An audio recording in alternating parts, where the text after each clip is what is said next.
News with Gina. The News with GinaGrad.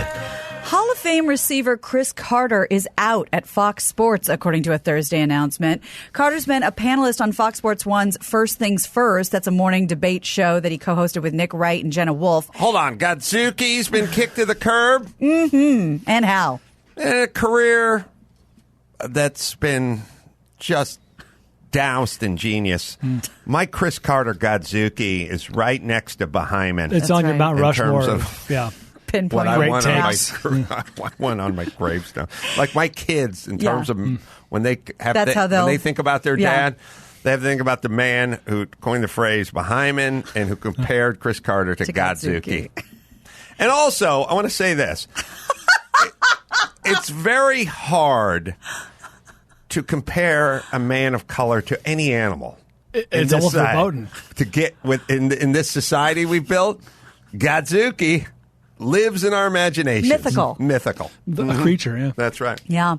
So you clearly know more about him, so maybe you have a couple of theories on this. The New York Post says that while there have been reports that Carter was miffed about not being a part of Fox's Thursday Night Football studio show, that's not the reason he was let go. Sources said the matter at hand is more serious in nature of a disagreement, but it is unknown at this time what happened. Any Me Too action? We'll see what comes out. He was known for his hands. So former Giants lineman Chris Canty has been the primary replacement for him on the show, and I imagine something will come out soon. You know, the thing, raise your hand if you knew there was a Fox Sports 1 morning show. The other thing, too, is... no hands. It's a kind of a Matt Lauer thing. Like when anybody can just kind of slide in when there's a million guys. When Keyshawn Johnson's waiting right there. Right.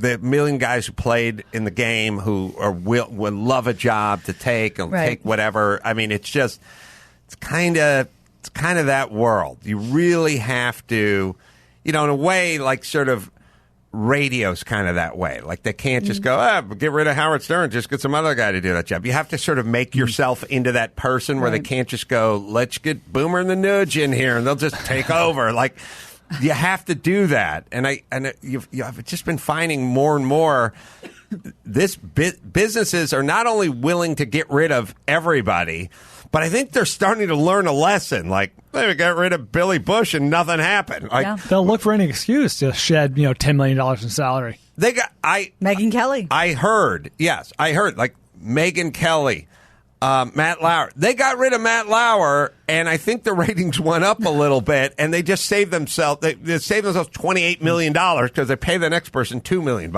or whatever it is. So we'll see about that. Meanwhile, Will Smith documented his colonoscopy, even though nobody asked to see it. The 51-year-old actor joked, quote, "You can't get to 50 million followers on Instagram without showing your butt.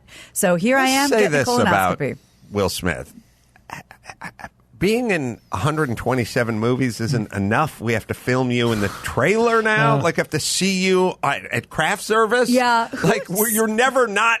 You're either officially on camera doing Bad Boys 6, or we're going to follow you to the dentist. Somebody said, and I thought it was somebody in here, somebody said that he had taken like a year off to focus on his Instagram. It must have been in here because I remember hearing the same thing too in the last couple of days. Yeah, he's taking that very seriously. He brought a video camera into the hospital, and then doctors inserted the camera in his rectum. Wise choice, because doctors did discover a precancerous polyp and removed it. Smith concluded the 17-minute video saying, "There's a certain amount of embarrassment involved with being healthy. You just got to do it." Here's a clip from the doctor explaining things to him. Now, this is before the procedure. Hello, sir. Todd Smith with anesthesiology. How are you? Pleasure. There we go. Todd. It's official. Definitely no driving today. No important decisions. Got it. So no art auctions. No. no art auctions. You're gonna hate that $400,000. It's only going to be about an hour of recovery. Okay. All right. I'm at your service. All right. You good? All right. Thanks. The best part of this is when you come out the other end and start waking up. I would be saying, come out the other end. Yeah, bad choice of words. Again, all I remember about my colonoscopy was in the waiting room, they're playing Livin' La Vida Loca. Sure. The weirdest song ever for a bunch of 6-year-old dudes who are going through prostate cancer. Number one, that's what was playing in the fucking waiting room. I know people go, hey, Maria, the 23-year-old chick who checks everyone in, that's what she likes. No. Okay. Is her name on the door?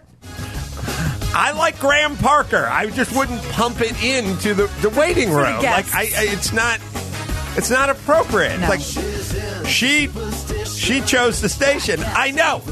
Tell her to knock it the fuck off and put it on the classical or the smooth jazz or whatever. This was playing when I walked in.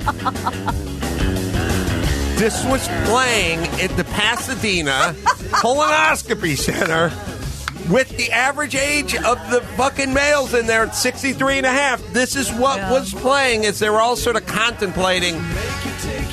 Well, he's into freaky chicks. Rick Martin's into freaky chicks. Some people, yeah, he loves the ladies.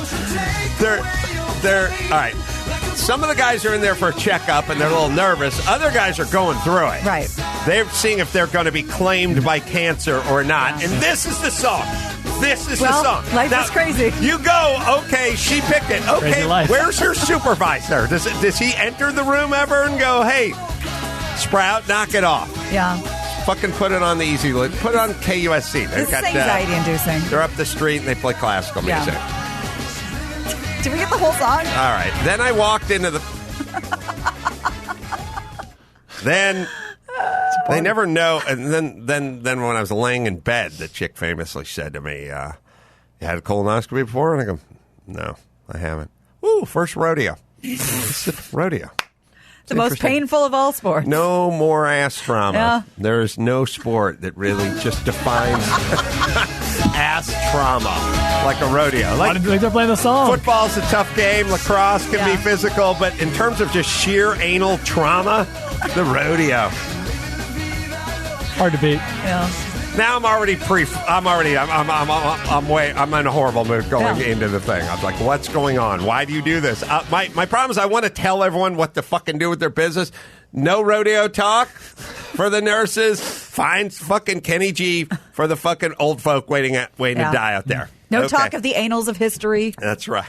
And I was disappointed in your colonoscopy because I was hoping for a big viral video of you saying some crazy shit, and it never happened. You were way too lucid. People don't realize I'm a fucking light switch. I don't have a dimmer. Once I'm up, I'm up. Yeah. I don't act any different. So bummed that you recite poetry. Tell Fondelier you loved him. No, but it was a weird thing. Insane. It was a weird thing when I told you the doctor put me out and he did this funny thing where he's like, hey, here you got a bunch of Newman race cars. Which ones you got? And I was like, oh, no, I got the GT1. And then he flipped the switch on the Magic Milk, and I just went, pfft. I think they do that. Yeah, it's passive-aggressive. I think they'll do that thing that they'll go, they'll get someone like laying on their side, and they'll go, I voted for Trump. You voted for Hillary. Why'd you vote for Hillary? And then they just hit the switch, and you go, he's up to I would do that every single time with everyone. Like, tell me about your pets. What's your dog's name? Mitzi? Well, tell me about Mitzi. Hit switch. That's good. You just go, I would take great joy in having people conk out in the middle of explaining to me about their dogs. Yeah, it's just for you. Just for me. So Rick Ocasek has given his estranged wife, supermodel Paulina Poroskova, the big middle finger from the grave. He cut her out of the will entirely, according to Page 6. Were they still married? No, but, listen up. Hear him out. Despite her caring for him in what turned out to be his final days in September, he claimed she abandoned him. The will reads, I've made no provisions for my wife as we are in the process of divorcing. Even if I should die before our divorce is final, Paulina is not entitled to any elective share because she has abandoned me. His assets included $5 million in copyrights, just over $100,000 in tangible personal property, $15,000 in cash. He was 75 when he died. Hold on. $5 million in copyright? Yeah, I think that's probably estimated, right? Because they're going to get paid for that based on how you're, if Scorsese uses your song in that Right. $5 million like annually? It just says in copyrights. It seems like with all those songs, maybe they didn't own their own. Yeah, that's the publishing. Studio could have owned it. Could have been it. Yeah, could have at some point in their career they got a new deal. Shouldn't that guy have 3.5 houses and like one in Manhattan, like a loft in Manhattan that he paid $1.3 for in 1989? Seems That's like I want to believe that. $14 million now. Like, shouldn't that guy have that?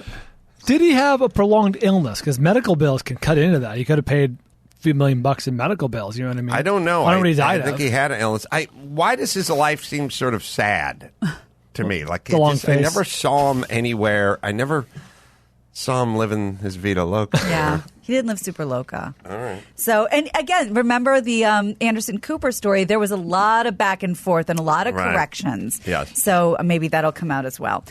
Speaking of odd prices, a 5 shining star snow crab was auctioned off in Japan, and it sold for $46,000. That's the one, that crab. It's the highest ever price paid for a snow crab, according to the auction house. The coveted crustacean was a male, weighed about 2.7 pounds, measured about 5.74 inches. The bid smashes the previous Guinness World Record holding snow crab sale. That was only $18,000. That was last year. You love the Japanese because they are obsessed with what comes out of the sea. You know, the big tuna and the crabs and all the sushi and all that. But they also go nuts for cows too, with the Kobe and everything. They go way up on the cow and they go way down to Davy Jones' locker. They live the surf and turf life. Our folks here that sort of middle of the country people, we're into the cow. We don't go that deep into the sea. They really hit it. Never hear any chicken news out of them. You know what I mean? Yeah. Sky to sea too, because quail eggs on top of sushi is delicacy. Yeah, I think they scoff at chicken. Yeah. I think their feeling is like, it's fish nor fowl, even though it's fowl. But I mean, what I mean is like, look, you want some Wagyu, you go over here. You want some great crab or some sushi, you go there. Chicken. Dinosaur with feathers. What's that for? Yeah. So this 5 What makes it special? What makes this thing special? Well, I'm going to tell you. The 5 shining star nickname comes from the crab shape, but it also has these very high qualities that they're looking for. Long legs, fat and solid meat filling, rich, creamy innards. Jesus That Christ. was in the article. Just like pulling a periscope. I personally enjoy crab legs more than lobster. Any thoughts on that? I gave you my lobster on the ship. God bless you. I never did like lobster. I moved my way like up the seafood, whatever. I grew up not eating any form of seafood because it's like shrimp and lobster. Anything by the pound was like way too expensive. MP. And like market price. Yep. No way. Yeah, if you have to ask. Like we would go to the Sizzler like once a year, but it's like you stay away from the langostino. That's basically the cockroaches of the sea. Don't get near that. You can't order any langostino and bad steak. You'd have hamburger and fries. So I never ate it. And if you make it through your entire childhood and you never touch crab or lobster or shrimp or squid or anything of that nature, eel or sushi, you make it to 30 and you've never eaten it, it seems weird now. Yeah. Now it seems weird. If you do it at 8 or 9 or you kind of go through your life eating shrimp, shrimp seems weird and lobster seems weird and like sushi really seems weird. And then, the eggs, whatever the caviar, sushi roe. Roe. Oh yeah, caviar. Yeah, and the eggs and both eggs and everything. It all feels too weird, feels too intimate or something. And then you just want the hamburger and fries all the time. But I've worked my way up to the lobster and everything else as well. You know what? I never had any shellfish as a kid for a different reason. Kosher. My dad, definitely allergic. Oh, like EpiPen. Iodine. My dad has iodine, it's an iodine too. allergy. Yeah. We went to Benihana. We rarely went out to eat, but before my 8th grade graduation, went to Benihana, right? And they're Onion Volcano. They're frying up the shrimp. Yeah. My dad had to leave the restaurant. His throat was closing. Wow. Just the smell. The first time I ever had shellfish, because not Jews, landlocked Jews, don't experience shellfish, and we're not exactly going to Red Lobster because we're not Rockefellers. Right. So when I was in college, of course, doing Japanese theater, we were touring and we were doing something at the University of Maine. And right before I went on stage in my little outfit and my makeup and about to do the whole thing, the stage manager grabs me and has a phone and says, "Do you want lobster after this?" And I was like, I don't know. Why are you asking me this right now? Like a pet? And he said, and because we were the guests of honor, because we were doing this big show for the college, they said, because the restaurant's going to go catch it. And I was like, then Maine. of course Yeah, I do. So that was my first experience with it. It's very good. I think crab legs are better. Had a very Annie Hall type moment when Rob, who used to work at the other shop, is from New England area, and like as a gift sent me and Lynette a box of live Maine lobsters. Oh, God, that's so animal. And, I was, looking at them, and, Lynette was looking at them, and she's like, we got to take them to the butcher, right? And I was like, no, I think we drop them in the pot, And she's like, what? And I'm like, I don't know. I'm from North Hollywood. So there's that. All right, let me... I will tell you, in my world of don't go to Denny's for breakfast, go to the corner diner for breakfast. And I always tell you, don't go to Pizza Hut, pay an extra $4 and get a nice pie at wherever. The top of the list of that is Red Lobster. Red Lobster is goddamn expensive. Now, you can go to TGI Fridays, and you can get ribs there, and they taste good, and you can save money, and you can't afford to go to Tony Romo's or or whatever. God damn it, it ruined it for me. You can't afford to go to a nice rib joint, Ruth Chris or whatever, so you go there and you save some, and then it's fine. It's not as good, but it's good enough. Red Lobster is as expensive as any corner Italian seafood, fresh, whatever market. It is a little more expensive than those places. It's really expensive. I went there once with Jimmy. As an adult?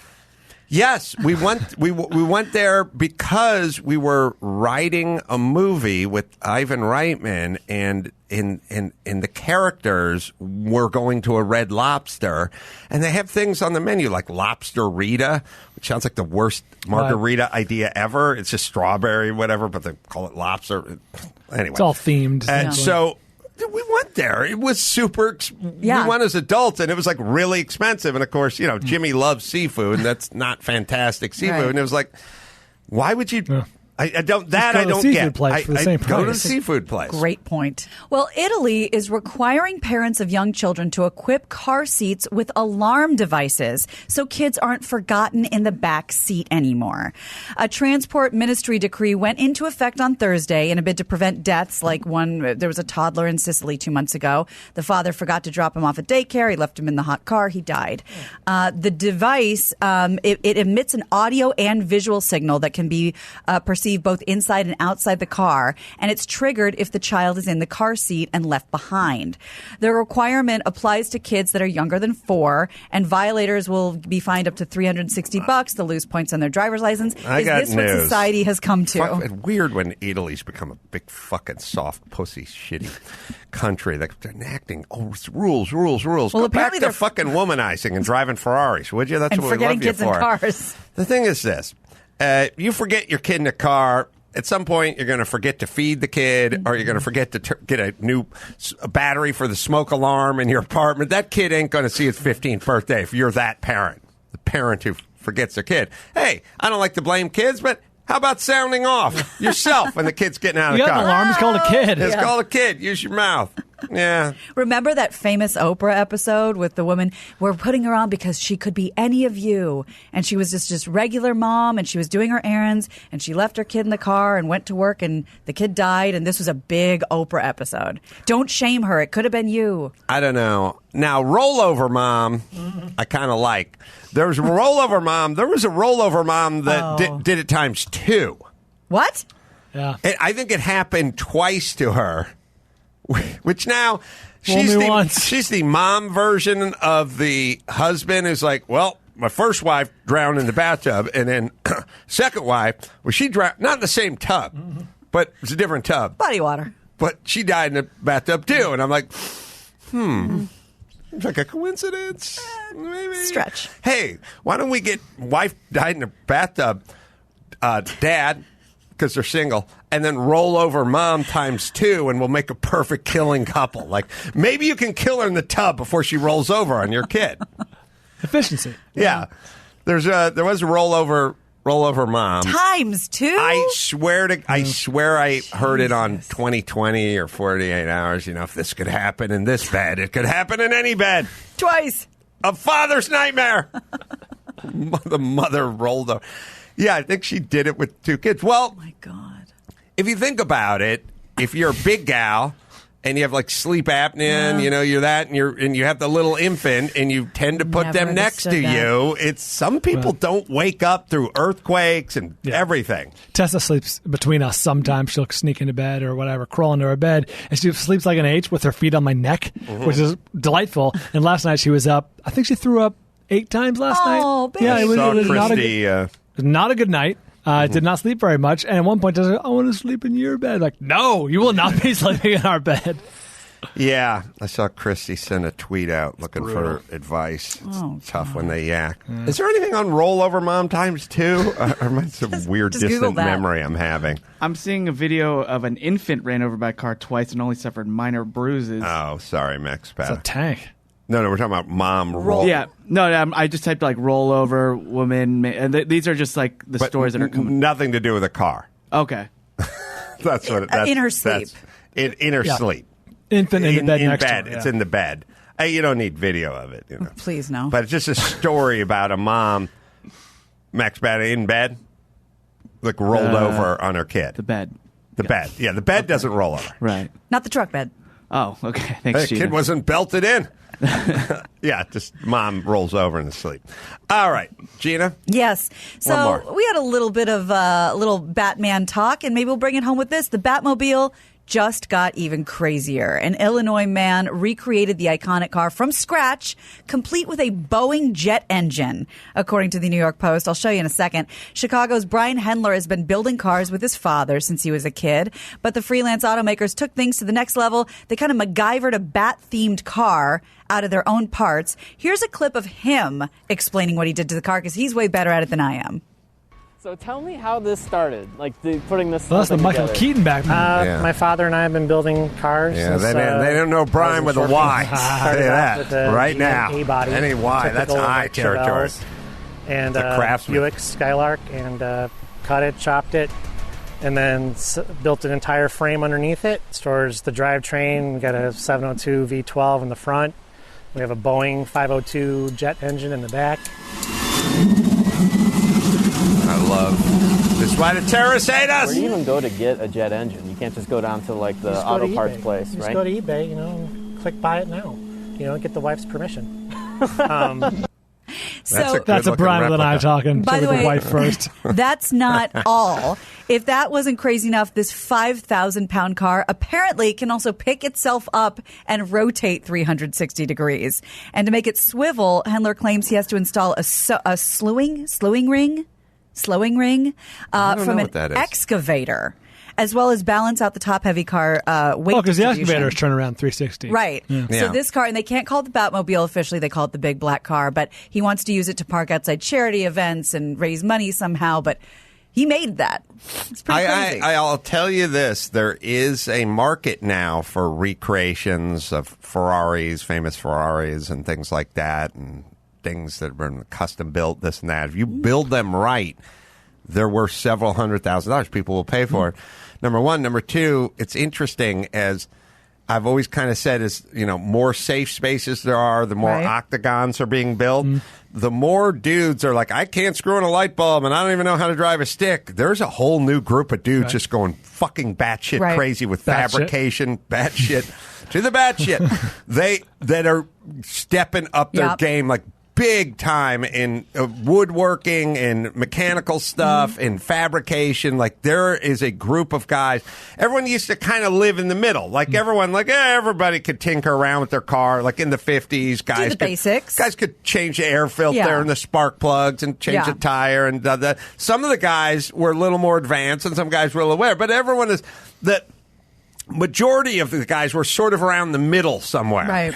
Now there's a whole group of guys that are on their iPhone all day and really have no fucking idea where the engine is on the car, or couldn't put a piece of molding, couldn't put a piece of base molding down in their kids' romper room or rumpus room.